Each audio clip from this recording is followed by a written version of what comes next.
MPPSC current update में स्वागत है आपका। आज का हमारा विषय है पात्रा नदी। तो आइए सबसे पहले देखते हैं चर्चा के बिंदुओं को। सबसे पहले बात करेंगे ये चर्चा में क्यों है, इसके मुख्य बिंदुओं को जानने के अलावा ऊपरी झील के बारे में, और अंत में राजा भोज को जानने के साथ चलेंगे अभ्यास प्रश्न की तरफ। तो चलिए सबसे पहले जानते हैं ये चर्चा में क्यों है। पात्रा नदी, जो कभी राजा भोज से जुड़ी एक महत्वपूर्ण ताजे पानी की धारा के रूप में जानी जाती थी, भोपाल में इसकी गंभीर स्थिति तथा पुनर्जीवन प्रयासों को लेकर अधिकारियों और पर्यावरण विशेषज्ञों द्वारा पुनः ध्यान का विषय बनी हुई है। तो आइए नजर डालते हैं इससे संबंधित मुख्य बिंदुओं पर। पात्रा नदी, जिसे पात्रा नाला भी कहा जाता है, ऐतिहासिक रूप से प्राचीन भोपाल से होकर बहती थी और अपने औषधीय गुणों के लिए प्रसिद्ध थी। ऐसा माना जाता है कि राजा भोज इसके जल में स्नान करने के बाद एक गंभीर रोग से ठीक हो गए थे, जिससे इसका सांस्कृतिक महत्व और भी बढ़ गया। यह नदी मूलतः एक प्राकृतिक जल निकास और ताजे पानी के वाहक के रूप में कार्य करती थी, जो ऊपरी झील, बड़ा तालाब में मिलती थी। तीव्र शहरीकरण, अतिक्रमण और अनियमित अपशिष्ट निर्वहन ने नदी को प्रदूषित नाले में बदल दिया है,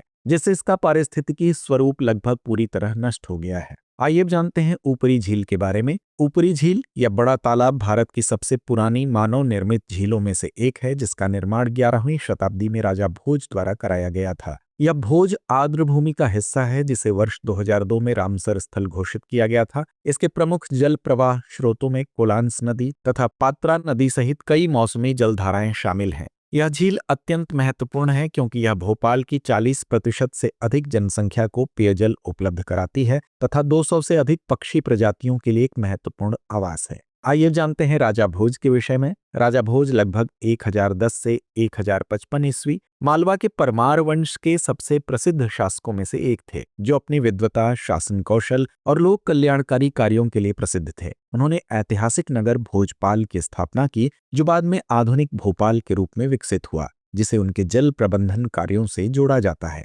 उन्हें कोलांस नदी पर बांध बनाकर ऊपरी झील यानी बड़ा तालाब के निर्माण का श्रेय दिया जाता है, जिससे क्षेत्र के जल भूगोल संरचना में परिवर्तन आया। राजा भोज ने आयुर्वेद, खगोल, वास्तुकला, काव्यशास्त्र तथा व्याकरण पर कई संस्कृत ग्रंथों की रचना की या उन्हें संरक्षण दिया, जैसे समरांगण सूत्रधार वास्तुकला और राज मार्तंड ज्योतिष। तो आइए अंत में नोट करते हैं आज का अभ्यास प्रश्न। राजा भोज के जल प्रबंधन कार्यों से जुड़ी कौन सी जल संरचना है? विकल्प ए तलैया झील, विकल्प बी बड़ा तालाब या ऊपरी झील, विकल्प सी नील झील या विकल्प डी मंदाकिनी झील। तो इस प्रश्न का जवाब कमेंट बॉक्स में देना ना भूलें। धन्यवाद।